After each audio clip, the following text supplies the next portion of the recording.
పెద్ద షాపింగ్ ప్రపంచం సిఎంఆర్ మన కరీంనగర్ లో ప్రముఖ సినీ తారలచే ఆగస్టు 9న గొప్ప ప్రారంభం.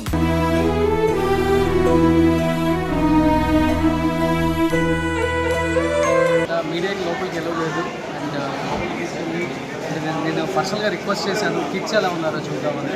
ఆల్మోస్ట్ లోపల మీకు ఒక 15 to 20 మంది కిడ్స్ ఉన్నారు. వాళ్ళకి యాక్టివిటీస్ చేపిస్తారు అనమాట. వాళ్ళ పేరెంట్స్ని అట్లీస్ట్ చుట్టూ అడగకుండా వాళ్ళ ఎమోషన్ కంట్రోల్ చేయడానికి రకరకాల యాక్టివిటీస్ చేస్తుంది గవర్నమెంట్ ఆఫ్ కేరళ కూడా. ఇంకా కిడ్స్ చాలా చిన్నపిల్లలు, బిఫోర్ వీడియోలో చెప్పినట్టుగా 1 year, 2 years, 3 years, 4 years, 5 years లో కిడ్స్ అనమాట. చాలా బాధగా ఉంది వాళ్ళని చూస్తుంటే. ఇంకా దేవుడు వాళ్ళకి మంచి లైఫ్ ఇవ్వాలని మనస్ఫూర్తిగా కోరుకుంటున్నాను. ఆల్మోస్ట్ మనం మేపాడి అంటే వాయనాడులో ఉన్న ప్రతి ప్లేస్ కూడా మనం ఇప్పటి వరకు లైవ్లో క్లియర్గా ఎక్స్ప్లెయిన్ చేసాం. అంటే ఇక్కడ ఉన్న హాస్పిటల్స్, ఇవి ప్రైమరీ హెల్త్ కేర్ సెంటర్స్, ఇవన్నీ కూడా సరిపోక అండ్ స్కూల్స్ని, కాలేజెస్ని కూడా ప్రైమరీ హెల్త్ కేర్ సెంటర్లుగా మార్చాల్సి వచ్చింది ఈ 5 days నుంచి. మీకు కనపడుతుంది కదా, ఇది సెయింట్ జోసెఫ్ స్కూల్ అనమాట, మేపాడి అంటే వాయనాడులోనే. అండ్ ఇలాంటి స్కూల్స్ కూడా ప్రతిదీ కూడా ప్రైమరీ హెల్త్ కేర్ సెంటర్స్గా క్యాంపులుగా మార్చేశారు. ఆ కింద కనపడుతుంది మీకు దాదాపు కొన్ని వేల మందికి వంటలు చేస్తూ ఉన్నారు. అండ్ అంటే ఇక్కడ ఉన్న హాస్పిటల్సే సరిపోలేదంటే ఒకసారి ఆలోచించండి అక్కడ ఎంత పెద్ద ప్రాణ నష్టం జరిగిందో. అండ్ పక్క కనపడుతున్నాయి మీకు కొన్ని వేల మందికి ప్రతి చోట క్యాంపులాగా ఇక్కడ అరేంజ్ చేసి అందరికీ వంటలు వండటం కానీ, అంటే ఎప్పటికెప్పటికి వాళ్ళకి యోగక్షేమాలు చూసుకుంటున్నారు. అంటే కొంత లోపల కూడా రెస్క్యూ టీం కొంతమంది వేల మంది ఉన్నారండి, పోలీసులు కావచ్చు, మిలిటరీ వాళ్ళు కావచ్చు. అండ్ స్కూల్స్ కూడా ఈరోజు హాస్పిటల్స్లో మారిపోయినాయి అనమాట. అంత ప్రాణ నష్టం జరిగింది. అండ్ అట్లీస్ట్ బతికున్న వాళ్ళని అండ్ ఎలా అయినా బతికిద్దామని స్కూల్స్, కాలేజెస్ కూడా హాస్పిటల్ లాగా మార్చేశారు. అండ్ ప్రతి ఒక్కళ్ళు కూడా చాలా కష్టపడుతున్నారు. చూస్తున్నాం ఇక్కడ ప్రతిదీ కూడా అన్నీ కూడా అరేంజ్ చేసి ఏ డిపార్ట్మెంట్కి ఆ డిపార్ట్మెంటు అండ్ కంప్లీట్గా చూసుకుంటున్నారు. వాళ్ళకి క్లాత్స్ కావాలి, లేకపోతే జెంట్స్కి, లేడీస్కి అండ్ చిన్నపిల్లలకి అండ్ ఇలాంటి వాళ్ళకి ఏం కావాలి అవన్నీ కూడా చూసుకుంటున్నారు ఒకవైపున. అండ్ ఇక్కడ కంప్లైంట్ వెల్ఫేర్ సిస్టమ్ కానీ, హెల్ప్ డెస్క్ కానీ ప్రతిదీ పెట్టారు ఇక్కడ. అండ్ మీకు చూసుకుంటే కనపడుతుంది ఇక్కడ కంట్రోల్ రూమ్, ప్రతి చోట కంట్రోల్ రూమ్ ఉంది. అండ్ ఇన్ఫర్మేషన్ వాళ్ళ రిలేటివ్స్కి వాళ్ళ బాడీ దొరికినప్పుడు వాళ్ళ ఇన్ఫర్మేషన్ ఇవ్వటం, గవర్నమెంట్ దగ్గర నుంచి వాళ్ళ డేటా తీసుకొని అదొకటి ఒక హెల్ప్ డెస్క్ పెట్టారు.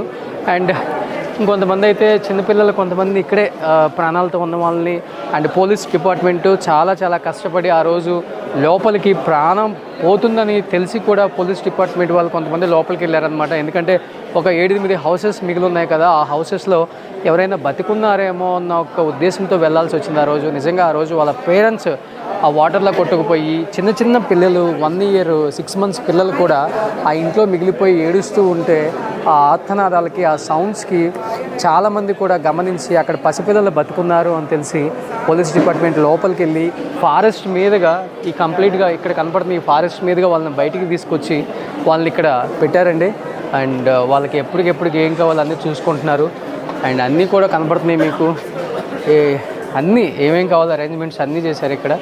అండ్ ఇక్కడ మొత్తం police department and health team అందరూ కూడా ఎప్పటికప్పుడు ఏం కావాలి ఏంటి అనేది కూడా వాళ్ళు చూసుకుంటున్నారు. అండ్ అక్కడ మీకు కనిపిస్తుంది కదా, నేను ఏదైతే చెప్పానో ఆ కిడ్స్ని ఇక్కడ ఈ రూమ్లో ఉంచారు. చాలామందిని కిడ్స్ని కూడా, చిన్న పిల్లలు వాళ్ళు కూడా, అంటే పాలు లాగే పిల్లలు ఉన్నారు, చిన్న పిల్లలు, 1 year 2 year పిల్లలు, 4 years పిల్లలు, స్కూల్కి వెళ్ళే పిల్లలు అందరూ కూడా ఉన్నారనమాట. ఇక్కడ ఈ స్కూల్లోనే ఉంచారు వాళ్ళని. ఎందుకంటే ఇది కొంచెం టౌన్కి నియర్ బై ఉంది.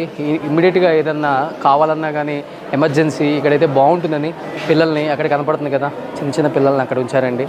వాళ్ళకి చిన్నపిల్లలు తల్లిదండ్రులు లేరు అని తెలియదు పాపం, కానీ ఇప్పుడైతే ప్రజెంట్ వాళ్ళే తల్లిదండ్రులా చూసుకుంటున్నారు. అందరూ కూడా ప్రైమరీ హెల్త్ కేర్కి సంబంధించిన డిపార్ట్మెంట్ అందరూ కూడా చిన్నపిల్లల్ని. బట్ వాళ్ళ రిలేటివ్స్ ఎవరైనా వచ్చి మేము తీసుకెళ్తాం, మేము చూసుకుంటాం అనే వాళ్ళకి ఇస్తున్నారు. కానీ అదర్వైజ్ పిల్లలందరిని అక్కడే ఉంచారు. అందుకనే ఇక్కడ మటుకు కొంచెం ఎక్కువ లేడీస్ ఉంచాల్సి వచ్చిందనమాట క్యాంప్ దగ్గర. అండ్ అంటే ఇలాంటి సంఘటనలు మళ్ళీ జరగకూడదండి. అసలుకి ఎంత హ్యూజ్ లాస్ అంటే ఇది వాయనాడులో మేపాడిది ఎంత హ్యూజ్ లాస్ ఇంకెప్పుడు కూడా ఇక్కడే కాదు ఎక్కడ కూడా జరగకూడదు. ఎందుకంటే ఒక సంఘటన ఇంత దారుణంగా జరుగుతుందా, ఎంత ప్రాణ నష్టం ఉంటుందా అనేది ఫస్ట్ టైం మనం కనువిప్పు కలిగేలా, అంటే పర్యావరణాన్ని కూడా రక్షించాల్సిన బాధ్యత మంది. ఈరోజు మనం అడవుల్ని, పర్యావరణాన్ని మనమే రక్షించకుండా మనం ఏదో పెద్ద బిల్డింగ్లు కట్టేద్దామని చెప్పేసి అండ్ రకరకాల టెక్నాలజీలు వచ్చినాయి అని చెప్పేసి టెక్నాలజీని ఉపయోగిస్తూ పర్యావరణాన్ని మనం కాలుష్యం వస్తుంది అని చెప్పేసి అడవులను తగలబెడుతున్నాము. అండ్ అంటే ప్రతి ఒక్కటి కూడా ఇక్కడ చూసుకుంటే చాలా వరకు మీకు ఇప్పుడు ఎక్కడ చూసినా కానీ 40 ఫ్లోర్లు 50 ఫ్లోర్ల అపార్ట్మెంట్స్, భూ ప్రళయం జరగడానికి కారణాలు కూడా ఒక రకంగా అవే అని చెప్పుకోవచ్చు కూడా. ఈరోజు ఒక రకంగా చెప్పాలంటే రీజన్ కూడా అది కూడా ఒకటి అయ్యి ఉంటుందని చెప్పి చాలామంది మాట్లాడుకుంటున్నారు. అంటే పర్యావరణాన్ని కూడా ఎప్పుడు మనం డిస్టర్బ్ చేయకూడదండి. ప్రకృతిని డిస్టర్బ్ చేస్తే ఇలాంటి అవంతరాలు జరుగుతూనే ఉంటాయి అన్నదానికి ఒక చిన్న ఉదాహరణ ఇది. అంటే ఇది తప్పు పట్టడానికి కాదు, నిజంగా మనం పర్యావరణాన్ని కాపాడాలి. అట్లీస్ట్ మనం ముందడిగి మనం ఒక చెట్టు నాటపోయినా పర్లేదు, కానీ పర్యావరణాన్ని మటుకు మనం ఎప్పుడు కూడా డిస్టర్బ్ చేయకూడదండి. ఆ నేచర్ ఎందుకంటే ప్రకృతి చాలా ఇస్తుంది మనకి. ప్రకృతికి మనం ఏం ఇవ్వట్లేదు, ఉన్న ప్రకృతినే మనం ఇంకా దాన్ని ఏదో విధంగా డ్యామేజ్ చేస్తూనే ఉన్నాం. కాబట్టి ఇలాంటి ప్రళయాలు జరుగుతున్నాయి. అండ్ మీ అందరికి కనపడుతుంది ఇక్కడ వీళ్ళు కూడా దాని గురించి కొంచెం డిస్కస్ చేసుకుంటున్నారు. ఎందుకంటే ఇది ఒక స్కూల్ కాబట్టి, హైయర్ సెకండరీ స్కూల్ కాబట్టి ఇక్కడ ఉన్న కాలేజ్ పిల్లలు కావచ్చు, స్కూల్ పిల్లలు కావచ్చు, కొంతమంది దీని గురించి కూడా డిస్కస్ చేసుకుంటున్నారు. ఇంకా ముందుకెళ్దాం. ఇంకొన్ని ప్రైమరీ హెల్త్ కేర్ సెంటర్స్ కూడా ఉన్నాయి.